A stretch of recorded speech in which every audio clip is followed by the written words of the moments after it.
Inabot ng hating gabi bago tuluyang naapula ang sunog sa Katmon, Malabon na nakaapekto sa mahigit 1,000 pamilya. Kanina naman, mahigit 30 pamilya na sunugan sa Las Piñas. Saksi si Ian Cruz.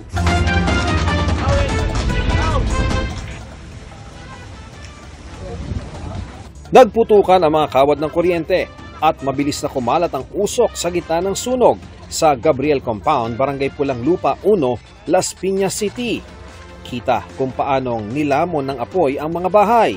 Sa laki ng sunog, tanaw ito mula sa C5 Road. Pagputok na yun, nagtaka kami bakit saan kaya ito. Dito pala ng kapitbahay namin. Di umano na yung apoy, lumagablab. Ayon sa Las Piñas Bureau of Fire Protection, mabilis kumalat ang apoy dahil sa lakas ng hangin. Yung entrada, medyo maliit, diba? Pero kumasya naman yung mga maliliit nating fire truck na penetrator. So, ganun. Tapos doon sa likod, open naman. Tuloy ang naapula ang sunog pasado alas 3 ng hapon. Walang nasaktan sa sunog pero 10 bahay ang natupok.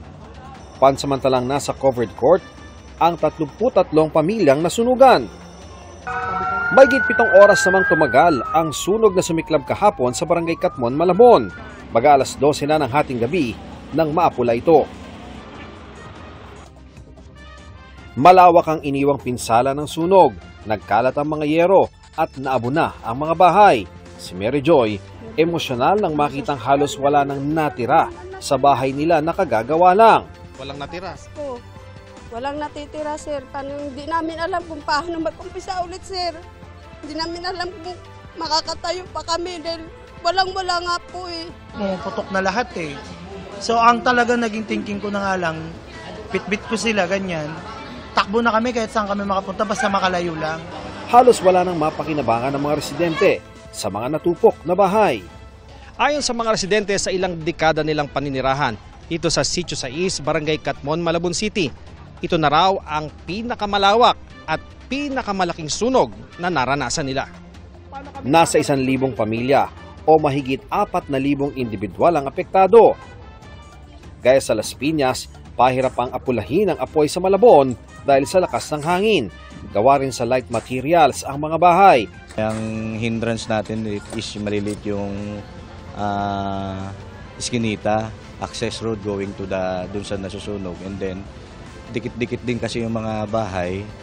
And then, yung mga tao habang i-evacuate na, nandun kami, hindi kami makapasok agad-agaran dahil sa mga gamit nila. Pero sabi ng ibang residente, walang tubig. Nung dumating at hindi sila pumasok yan sa area na yan. Walang bumbero dyan. Ang katotohanan yan, isang hose lang ang dumaan dito. Sa daming bumbero, isang hose lang. Ang maraming nagtulungan yung tao. Hindi po totoo yun. Ginagawa po namin yung trabaho namin. Yung sinasabing nawalan ng tubig, siguro yung kasi yung fire truck natin, ano lang naman yan eh.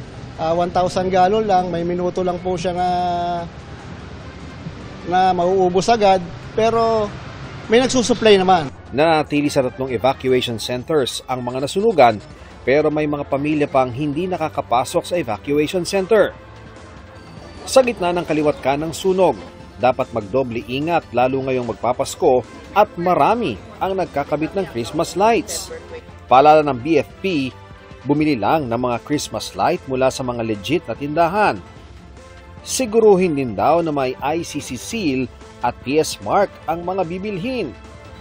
Ibig sabihin daw nito, pumasa sa requirements ng bansa ang mga pailaw. Iwasan din daw ang mga octopus connection. At kung hindi naman gagamitin, ugaliing patayin at alisin sa saksakan ang mga Christmas light. Para sa GMA Integrated News, ako si Ian Cruz, ang inyong saksi. Mga kapuso, maging una sa saksi. Mag-subscribe sa GMA Integrated News sa YouTube para sa iba't ibang balita.